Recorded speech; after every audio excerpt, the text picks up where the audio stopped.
오늘은 진짜 많은 사람들이 좋아하시는 맥콜인프라에 대해서 한번 말씀드려 보도록 할게요. 맥콜인프라는 근데 좀 안 좋아하시는 분들은 안 좋아하시죠. 그리고 좋아하시는 분들은 진짜 미칠 듯이 좋아하십니다. 일단 안 좋아하시는 분들은 맥콜인프라를 투자해서 뭐 큰 돈을 벌기가 좀 힘든 거는 사실이잖아요. 뭐 2차 전지나 반도체를 투자했을 때는 뭐 저점 대비해서 잘 투자하면 50% 갑자기 뭐 1년 만에 수익을 벌고 그러는데, 근데 맥콜인프라 같은 경우는 보통 이렇게 시세 차익을 가지고 좀 투자하시는 분들은 없습니다. 보통은 장기적으로 배당을 수령하기 위해서 투자를 하시는데, 그래서 이 부분 관련돼서 일단 먼저 짚고 말씀드리도록 할게요. 맥콜인프라는 뭐 차익 실현을 가지고 투자하는 거는 아니라고 생각을 하고, 좀 큰 돈을 굴리시고 좀 보수적으로 투자하시는 분들한테 그때 그분들한테 좀 적합하지 않을까라고 생각을 하고 있습니다. 그리고 맥콜인프라는 배당주로서 많이 접근을 하죠. 근데 투자했을 때는 배당 소득세 15.4%를 떼갑니다. 근데 좀 큰 돈을 버시는 분들한테는 좀 안 좋다고 말씀드리고 싶은 게, 2천만 원 같은 경우 연간 기준으로 금융소득 2천만 원을 초과하면 이게 금융소득 종합과세로 들어가죠. 그래서 기존의 근로소득이나 사업소득에 합산돼서 종합과세를 때립니다. 그러면 세금이 많이 부과가 돼요. 그래서 맥콜인프라 같은 뭐 리츠나 아니면 부동산 펀드를 투자하시는 분들은 기존의 ISA나 IRP 아니면 개인연금과 같은 절세 계좌를 가지고 투자하시는 게 적합하다라고 일단 말씀드릴게요. 그거 안 가지고 투자하시는 분들은 맥콜인프라를 투자할 필요가 없다라고 생각을 합니다. 그리고 맥콜인프라 말고 뭐 미국의 VNQ나 리얼티인컴과 같은 부동산 ETF, 그리고 뭐 리츠 ETF 이런 것들도 있는데, 걔네들 같은 경우는 연간 200만 원은 양도소득세 그 소득 공제가 되죠. 그래서 팔 때는 200만 원 안까지는 괜찮은데, 근데 요거도 뭐 차익 실현을 가지고 투자하시는 분들은 없고 보통 배당을 많이 보고 투자하십니다. 근데 뭐 미국 기준 미국 주식들 같은 경우도 배당 소득세 15%가 나가거든요. 요거도 마찬가지로 우리나라 금융소득 종합과세가 나갈 수가 있어서, 저는 개인적으로 배당주를 투자하신다라 그런다면 우리나라 계좌인 뭐 절세 계좌 ISA, IRP 그리고 개인연금 요런 거를 투자하셔서 뭐 우리나라 배당주를 투자하시는 것도 괜찮지 않을까라고 생각을 합니다. 그래서 맥콜인프라 같은 경우가 뭐 그런 면에 있어서 괜찮다라고 생각을 하고 있어요. 그리고 맥콜인프라 같은 경우는 이름에서 보시다시피 인프라잖아요. 인프라 펀드에 투자하는 겁니다. 근데 우리가 부동산 펀드는 리츠가 있죠. 근데 부동산 같은 경우는 경기를 많이 타거든요. 경기가 안 좋아지면 부동산 가격이 폭락을 합니다. 그러면 당연히 리츠의 수익률도 떨어집니다. 근데 부동산 리츠랑 다르게 인프라 펀드 같은 경우는 인프라라는 게 뭐 고속도로나 터널, 항만 요런 쪽으로 투자를 하는 거잖아요. 우리가 경제가 안 좋다라고 하더라도 뭐 고속도로는 거의 무조건 타야 되죠. 그리고 항만, 뭐 물류센터 요런 것들은 무조건 이용을 해야 됩니다. 그리고 뭐 터널 당연히 이용을 해야 되죠. 그리고 도시가스 안 쓸 수가 없습니다. 그래서 요런 것들 때문에 좀 경기 흐름을 덜 탄다. 근데 최근에는 금리가 워낙 높다 보니까 경기가 좀 안 좋죠. 그래서 이 상황에서는 좀 인프라 펀드가 저는 개인적으로 리츠 ETF 이런 거보다는 좀 괜찮지 않을까라고 생각을 하고 있습니다. 그리고 뒤에서 한번 다시 보시겠지만 실제적으로 뭐 미국의 리츠 이런 ETF들 대비해서 맥콜인프라가 최근에 수익률이 굉장히 좋습니다. 상대적으로요. 물론 뭐 엔비디아나 뭐 테슬라는 최근에 좀 떨어지긴 했는데, 뭐 한미 반도체, SK 하이닉스 이런 기업들 대비해서는 당연히 수익률은 안 나오긴 하지만 좀 안정적으로 투자하시고 싶으신 분들한테는 좀 괜찮지 않을까라고 생각을 해서 오늘은 맥콜인프라에 대해서 한번 말씀드려 보도록 할게요. 일단 맥콜인프라 같은 경우는 일단 장기적으로 보면 꾸준히 주가가 오르고 있어요. 요거는 일봉이기 때문에 뭐 그렇게까지 최근에는 뭐 오르고 내리고 하는 모습을 보이고 있는데, 일단은 장기적으로 봤을 때는 꾸준히 오르고 있습니다. 뒤에서 한번 다시 차트를 보여드리도록 할게요. 작년도 9월 때부터니까 한 7개월, 8개월 동안 주가가 한 7% 정도 올랐어요. 8개월 7% 여러분들은 만족하시나요? 저는 좀 안정적으로 투자하는 걸 지향하기 때문에 저는 좀 괜찮은데, 어떤 분들한테는 좀 만족하지 않을 수도 있겠죠. 그리고 맥콜인프라 같은 경우는 일단은 시세 차익으로 투자하는 게 아니고 배당을 보고 투자하는 거고, 절세 계좌를 이용해서 투자를 하는 거다 보니까 좀 안정적으로 투자하시는 분들한테 요 정도는 괜찮지 않을까라고 생각을 하고 있습니다. 근데 최근에는 조금 뭐 그렇게까지 주가가 막 오르고 있는 모습을 보이는 거는 아니에요. 왜냐면 맥콜인프라는 배당주로서 접근을 하는데 배당 수익률이 한 6.5% 정도 나오거든요. 근데 6.5% 배당 수익률이 높기는 하지만 미국제 10년물을 투자했을 때도 한 4.4% 수익률을 주거든요. 그리고 최근에 더군다나 이 수익률이 계속해서 올라가고 있습니다. 미국의 경제가 워낙 견조하기 때문에 금리 인하 시점이 좀 늦춰질 것이다 라는 이야기가 나오고 있어서 미국채 수익률 같은 경우도 오르고 있으니까 당연히 배당주도 안 줄 수도 있다라고 보여지고 있습니다. 실제로 미국의 기준금리가 올라 올라가게 된 2022년도 초, 그때부터 좀 맥쿼리 인프라의 수익률이 많이 떨어지고 있죠. 원래 그전에는 2008년도부터 해서 맥쿼리 인프라가 꾸준히 올라갔었습니다. 근데 고금리가 최근에 계속해서 장기간 지속이 되고 앞으로 이 장기간 지속이 될 것이라는 전망이 늦춰짐에 따라서 최근에 맥쿼리 인프라 같은 경우는 수익률이 조금은 안 좋은 모습을 보이고 있다. 하지만 주가는 그래도 꾸준히 올라가고 있습니다. 60월선이죠. 60월선을 뚫지 않고 계속 올라가고 있는 모습을 보이고 있습니다. 그리고 참고로 맥쿼리 인프라 같은 경우는 맥쿼리라는 이제 시드니 쪽에, 그러니까 호주에 있는 금융그룹인데, 그쪽에도 시드니 주식시장에 상장이 되어 있거든요. 맥쿼리 그룹 시드니에 있는 그 주식이랑 우리나라 맥쿼리 인프라 같은 경우는 거의 주가가 동일하게 움직입니다. 2007년, 2008년 이때는 글로벌 금융위기 때문에 이렇게 떨어진 거고, 그 후부터는 꾸준히 올라가고 있는 모습을 보이고 있어요. 요거는 뭐 그냥 참고 삼아 궁금하신 분들은 참고해 주시면 좋을 것 같고, 그래서 맥쿼리 인프라는 저는 일단 미국의 리치 ETF보다는 뭐 지금 괜찮다라고 생각을 하고 있는 이유가 뭐냐면, 최근 5년 동안 맥쿼리 인프라는 17% 정도 올랐거든요. 근데 미국의 대표적인 리치 ETF라고 불리는, 그러니까 부동산 뭐 여러 가지 산업적인 4차 산업혁명과 관련된 뭐 그쪽으로 투자를 하고 있는 ETF입니다. 요 ETF 같은 경우는 마이너스 4.67%이고 리얼티 인컴 같은 경우는 23% 굉장히 많이 떨어졌죠. 이 리얼티 인컴이랑 VNQ 같은 경우는 맥쿼리 인프라보다 왜 이렇게 안 좋냐, 요거는 한번 바로 뒤에 말씀드리도록 할게요. 근데 맥쿼리 인프라 같은 경우는 잘 유지가 되고 있습니다. VNQ의 포트폴리오를 보면 프롤로지스라고 하는, 요거는 물류센터에 투자하는 곳입니다. 요게 한 7.65% 포트폴리오를 가져가고 있는데, 물류센터 최근에 뭐 소비 요런 쪽이 안 좋을 수가 있다 보니까 금리가 워낙 높죠. 그래서 요쪽으로도 조금 뭐 맥쿼리 인프라와 같은 고속도로나 항만 그리고 도시가스 요런 쪽으로 투자하는 것보다는 조금 경기를 탈 수도 있다라고 보여지고 있고, 그리고 아메리칸 타워는 이건 통신탑이죠. 그리고 에퀴닉스 요거는 데이터 센터입니다. 크라운 캐슬 요거도 뭐 4차 산업혁명 그거와 관련된 곳에 투자하는 거고, 퍼블릭 스토리지도 마찬가지로 뭐 데이터 센터 그런 쪽이고, 사이먼 프로퍼티 요 같은 경우는 쇼핑 센터에 투자하는 거죠. 아무래도 전반적으로 뭐 소비 그리고 4차 산업 뭐 데이터 센터 그리고 통신탑 물류 센터, 웰타워 같은 경우는 헬스케어 요런 쪽으로 투자하는 거고, 디지털 리얼리티 같은 경우도 뭐 데이터 센터 4차 산업혁명 뭐 요런 쪽으로 투자하는 전반적인 뭐 물류 센터 소비 뭐 요런 쪽으로 투자하고 있는 리치 ETF다 라고 보시면 될 것 같은데, 확실히 맥쿼리 인프라 대비해서는 경기 흐름을 많이 타겠죠. 그러다 보니까 최근 주가가 좀 안 좋은 모습을 보이고 있다라고 생각이 되어집니다. 근데 리얼티 인컴 같은 경우는 조금 더 주가가 많이 떨어진 게, 리얼티 인컴은 보시면 그로서리 스토어 쪽에 한 11% 포트폴리오를 가져가고 있고, 뭐 컨비니언스 스토어, 달러 스토어, 홈 임프루먼트, 뭐 드로그 스토어 이런 쪽으로 좀 소비랑 관련된 거를 많이 투자하고 있어요. 그리고 레스토랑 뭐 이런 쪽으로 투자하고 있는 거죠. 근데 금리가 높다 보니까 사람들이 소비를 과거 같이는 많이 하지 않고 있습니다. 물론 뭐 미국 같은 경우는 소비를 많이 하고 있긴 하지만 그래도 과거 대비해서는, 금리가 낮을 때 대비해서는 상대적으로 안 하겠죠. 그러다 보니까 주가는 이렇게 흐를 수밖에 없다라고 보여지고 있고, 뭐 대표적으로 투자하고 있는 곳을 보면 달러 제네럴 그리고 윈 리조트는 뭐 카지노 이런 쪽이죠.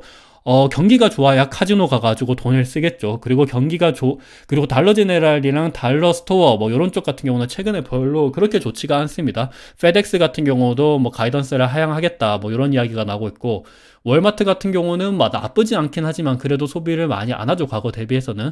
그래서 이런 것들 봤을 때는 당연히 안 좋을 수도 있겠다라는 생각이 들고 있죠. 그리고 보시면, 그래서 전체적으로 보면 리테일 쪽이 리얼티 인컴은 비중이 좀 많이 큰데 지금 소비 쪽이 많이 안 좋죠. 그리고 특히나 보면 UK, 영국 쪽에 투자 비중이 높은데, 영국, 뭐 유럽 경제가 많이 안 좋잖아요. 그래서 최근에는 금리를 낮춰야 된다라는 이야기가 나오고 있는 만큼, 그래서 VNQ랑 리얼티 인컴이 좋기는 하지만 좀 안정적으로 투자하시는 분들한테는 맥쿼리 인프라가 좀 좋지 않을까라고 생각을 합니다. 그리고 성향이 보면 맥쿼리 인프라가 배당주로서 투자를 하시는 거잖아요. 배당주를 투자하시는 분들은 원래 좀 안정적으로 배당을 좀 수치하려고 하시는 분들이 많을 거라고 생각을 해요. 그래서 그 점에 있어서는 조금 더 뭐 4차 산업혁명 그리고 뭐 소비 쪽으로 투자하는 ETF보다는 고속도로, 항만, 뭐 도시가스 이런 쪽으로 사회적 인프라에 투자하는 뭐 ETF가 좀 괜찮지 않을까라고 생각을 하고 있습니다. 그래서 이런 거를 한번 참고 삼아 보시면 좋을 것 같고, 그래서 맥쿼리 인프라의 사업 구조를 보면 뭐 터널, 고속도로, 뭐 하이웨이, 그리고 뭐 수정산 투자, 뭐 그리고 광주 순환 고속도로, 뭐 대교 뭐 이런 쪽으로 투자를 많이 하고 있습니다. 보면 BNCT 항만이죠. 그리고 동서울 지하도로, 도시철도, 그리고 도시가스 이런 쪽으로 투자를 하고 있는데, 보시면 뭐 주식 형태로 투자를 할 수도 있고, 그리고 얘네들한테 대출을 해주기도 합니다. 얘네들도 회사예요. 투자 법인입니다. 법인한테 주식 투자를 하기도 하고, 맥쿼리 인프라가, 그리고 대출을 하기도 하는 거죠. 그러면서 당연히 대출을 해주면 이자, 그리고 원리금이 들어오죠. 원금도 들어오고, 그리고 주식 투자를 하면 얘들이 또 배당금도 이렇게 맥쿼리 인프라한테 줍니다. 그러면 맥쿼리 인프라가 우리한테 다시 분배를 해주는 거죠. 우리는 투자한 만큼 분배를 받는 거고, 근데 분배를 또 생각보다 짭짤하게 주고 있어요. 그래서 이런 부분의 사업 구조를 한번 보시면 될 것 같고, 그래서 포트폴리오를 한번 전체적으로 보면 이런 쪽으로 투자를 하고 있다. 뭐 도시철도, 앞서 보신 것처럼 뭐 천안 논산 고속도로 이런 식으로 투자하고 있는데, 요거는 한번 참고 삼아 보시면 좋을 것 같아요. 투자 형태는 주식이 32%, 후순위 대출이 한 66%요 정도로 들어가고 있는데, 선순위 대출보다 후순위 대출이 높은 만큼 그만큼 금리, 그러니까 이자를 많이 받겠죠. 그래서 실제적으로 보면 이따 뒤에서 좀 보시겠지만 맥쿼리 인프라의 배당금도 계속해서 늘어나고 있고 이자도 계속해서 늘어나고 있습니다. 이거는 경기가 안 좋을 때도 계속 늘어나고 있고, 금리가 높을 때, 금리가 낮을 때 전체적으로 보면 다 올라가고 있는 모습을 보이고 있어요. 그래서 실제적으로 보면 이익이 계속해서 증가하고 있어서 배당금도 계속해서 늘어나고 있는 모습을 보이고 있어요. 작년도 2023년도 기준으로는 연간 775원 배당금을 줬는데, 요거는 주가 기준으로 보면 6.12% 배당 수익률이 나옵니다. 6.12%면 나쁘지가 않죠. 왜냐하면 지금 미국의 국채 시장 금리를 보시면 지금 장단기 역전이 되어 있죠. 보면 1개월짜리, 2개월짜리가 한 5.5% 정도 줍니다. 지금 미국의 기준금리가 5.5%죠. 이렇게 음영 표시되어 있는 게 미국의 기준금리 기준, 그러니까 그 범위를 나타내는 겁니다. 그래서 5.5% 미국의 기준금리보다 맥쿼리 인프라의 배당 수익률이 높기 때문에 당연히 이 정도면 뭐 투자해볼 만한 가치가 있지 않나라는 생각을 하고 있어요. 그리고 차후에 기준금리가 쭉 떨어지면 맥쿼리 인프라가 가지고 있는 배당 수익률이 조금 더 매력적으로 다가올 수도 있다라고 보여지고 있습니다. 맥쿼리 인프라의 일단 뭐 재무제표를 한번 까보면 2022년도 대비해서 2023년도 작년도가 이렇게 계속해서 이익이 증가를 하고 있어요. 운영 수익 보면 이자 늘어나고 있죠. 배당 늘어나고 있습니다. 물론 비용도 늘어나고 있어요. 왜냐하면 당연히 금리가 높기 때문이죠. 이자 비용도 늘어나고 있고, 뭐 운용 수수료 같은 경우는 거의 비슷하네요. 그래서 총 당기 순이익을 보면 3.5% 늘어났습니다. 2022년도에서 2023년도 뿐만이 아니라 보면 요게 제가 뭐 전반적으로 다 가져와 봤습니다. 요거 먼저 볼게요. 2021년도에서 2022년도도 이자가 늘어났죠. 그리고 배당 같은 경우는 조금 감소를 하긴 했습니다. 근데 토탈 보면 운용 수익이 늘어났죠. 운용 비용 같은 경우도 조금 늘어나긴 했는데 전체 당기 순이익은 6.2% 늘어났습니다. 그래서 보면 2020년도에서 2021년도도 보면 이자가 늘어났죠. 그리고 배당도 늘어났습니다. 그리고 총 당기 순이익도 늘어났죠. 요거는 보면 금리가 낮을 때도 늘어납니다. 근데 금리가 이렇게 높을 때죠. 2022년도에서 2023년도는 그때도 늘어나요. 금리가, 그러니까 고금리일 때도 이익이 계속 증가를 하고 있고, 저금리일 때도 이익이 계속 증가를 하고 있다. 이런 모습을 살펴보시면 될 것 같고, 그리고 과거에는 어떠냐? 2019년도에서 2020년도도 당연히 이자도 늘어나고 배당도 늘어납니다. 그래서 총 당기 순이익도 늘어나고, 그 전에도 보면 2018년도에서 2019년도도 이때는 다 저금리 상태예요. 그때도 저금리인데도 불구하고 이자가 늘어납니다. 배당도 늘어나고 있고 당기 순이익도 늘어나요. 근데 완전 과거를 한번 볼게요. 요거는 2006년도에서 2007년도예요. 이제 글로벌 금융위기를 볼 텐데, 그때도 보면, 근데 이건 글로벌 금융위기 전이죠. 보면 운용 수익이 늘어나고 총 당기 순이익이 늘어납니다. 그리고 2007년에서 2008년도 요때도 늘어나요. 굉장히 많이 늘어났죠, 요때는. 근데 보면 2008년도에서 2009년도는 굉장히 많이 감소를 합니다. 보면 당기 순이익이 45% 감소를 하는데 대표적인 원인이 운용자산 매매 차익이 돼서 이렇게 차손이 발생을 했는데, 그때 당연히 글로벌 금융위기니까 뭐 천안 논산 고속도로 요거도 대출을 해줬는데, 이 대출에 대해서 이제 상각 처리가 됐다라고 생각을 하시면 될 것 같아요. 대출을 해줬는데 얘네들이 돈을 못 갚았다. 그래서 요거에 대한 유동화에 따라서 매매 차손이 이렇게 발생을 했다라고 생각을 하시면 될 것 같습니다. 그래서 지금 고금리 시대 같은 경우는 맥쿼리 인프라의 이익이 증가하는데 그렇게까지 걸림돌이 없는데, 근데 만약에 실제로 진짜 경기 침체가 생긴다라 그러면 당연히 부동산 리츠 ETF가 훨씬 더 많이 빠지긴 하겠죠. 근데 맥쿼리 인프라 같은 경우도 글로벌 금융위기를 보시면 마찬가지로 아시겠지만 맥쿼리 인프라도 좀 안 좋을 수는 있겠다. 근데 뭐 그렇게까지 저는 뭐 당연히 경기 침체가 생기면 모든 주식이 떨어지는 거고, 뭐 요때는 달러나 금을 가지고 있지 않는 이상, 그리고 인버스를 가지고 있지 않는 이상 내 자산은 무조건 감소를 할 수밖에 없습니다. 근데 맥쿼리 인프라는 상대적으로는 많이 떨어지지는 않는 거는 사실이에요. 맥쿼리 인프라가 보면 글로벌 금융위기 때 주가가 거의 한 30% 정도 떨어졌거든요. 근데 다른 기업들 같은 경우는 50%는 뭐 한 60% 70%도 감소를 했습니다. 그래서 맥쿼리 인프라는 좀 방어주적으로 좀 안정적이라고 생각을 하고 있어서 뭐 이런 부분은 참고 삼아 보시면 좋을 것 같아요. 근데 지금 상황으로 봤을 때는 경기 침체가 일어날까라는 생각이 들거든요. 경기 침체가 일어날 것 같았으면 진작에 금리가 떨어졌겠죠. 금리가 보면 요거 아니고 어디 있지? 그렇죠. 금리가 이렇게 오르는 게 아니고 금리가 이렇게 떨어질 텐데, 금리가 오른다라는 거는 경기가 떨어지지 않을 것 같다, 경기가 침체하지 않을 것 같다라는 느낌이 들고 있습니다. 그래서 좀 안정적이지 않을까. 주위에 금리가 떨어지면 맥쿼리 인프라 같은 경우는 오히려 수혜를 받을 것 같다라는 느낌이 들고 있습니다. 그래서 우리나라 맥쿼리 인프라 같은 경우가 이렇게 이익이 계속 증가하는 모습을 보였죠. 근데 맥쿼리 인프라는 호주에 이렇게 상장이 되어 있다 그랬잖아요. 원래 호주 기업입니다. 맥쿼리 인프라 호주 기업 같은 경우는 순이익이 계속해서 증가를 해요. 물론 2008년도 글로벌 금융위기 때는 이렇게 마찬가지로 떨어지긴 했지만 지금 같은 경우도 꾸준히 증가를 하고 있다. 요거는 참고 삼아 보시면 될 것 같고, 근데 맥쿼리 인프라를 투자하시는 분들은 항상 요거를 생각하시는데, 보면 맥쿼리 인프라는 정부 수입 보장 기간이라는 게 있습니다. 요게 MGR이라고 하는 건데, 그러니까 맥쿼리 인프라가 터널이나 고속도로, 항만, 대교 이런 쪽으로 투자했다가 얘네들이 수입을 못 벌면 안 되잖아요. 그래서 수입을 만약에 못 본다라 그러더라도 정부에서 뭐 60% 70%까지는 내가 항상 보장을 해줄게 라는 게 있습니다. 그래서 보면 이미 지난 거도 있죠. 보면 인천국제공항 같은 경우는 이미 지났죠. 그리고 천안 논산고속도로도 이미 지났습니다. 근데 서울 춘천고속도로랑 인천대교 얼마 안 남았죠. 그리고 소정산 터널 같은 경우도 얼마 안 남았습니다. 그리고 최근에는 보면 정부 수입 보장 기간이라는 게 없는 것도 많습니다. 보면 동북선 도시철도 이런 것들은 없죠. 동부간선도로 지하화 이런 것들도 없습니다. 그래서 요거 관련돼서 맥쿼리 인프라는 지금까지는 좋았지만 앞으로는 좀 안 좋을 수도 있겠다라는 이야기를 하거든요. 근데 사실 요거를 실제적으로 까보면 지금 얼마 기간 안 남은 게 서울 춘천 고속도로랑 인천대교인데, 실제 보면 MRG, 앞서 MGR이 아니고 MRG네요. MRG 종료 시기가 빠른 서울 춘천고속도로랑 인천대교 같은 경우는 이미 MRG를 상회하는 수입을 기록하고 있습니다. 인천대교 같은 경우도 MRG를 상회하고 있고요. 그래서 이게 보장 기간이 끝난다라고 하더라도 물론 뭐 과거 대비해서는 조금 안정성이 좀 떨어질 수 있긴 한데, 그래도 이미 MRG를 상회하고 있어서 그래도 좀 괜찮지 않을까라고 생각을 하고 있습니다.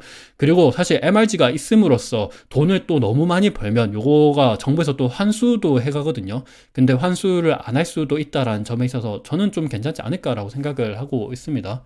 그래서 오늘은 맥쿼리 인프라에 대해서 한번 말씀드려 봤는데, 맥쿼리 인프라는 제일 처음에 말씀드린 것처럼 좀 안정적으로 투자하시는 분들한테 맞을 것 같아요.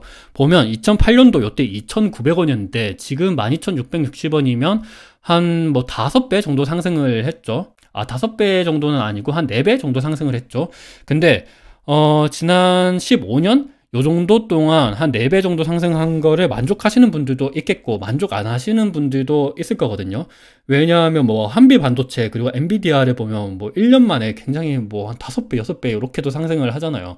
그래서 뭐 근데 좀 안정적으로 투자하시는 분들한테, 노후를 준비하시는 분들한테는 좀 괜찮지 않을까라고 저는 개인적으로 생각을 합니다. 그리고 큰 돈을 투자하시는 분들한테는, 우리한테는 큰 무기가 있죠. ISA나 IRP 그리고 개인연금 계좌와 같은 절세 계좌가 있기 때문에 이런 것들을 적극적으로 활용하시면 좀 괜찮지 않을까. 금융소득 종합과세를 안 내고 좀 안정적으로 투자하실 것 같다라는 생각을 합니다. 오늘 영상이 어느 정도 도움이 되셨으면 좋을 것 같습니다. 감사합니다.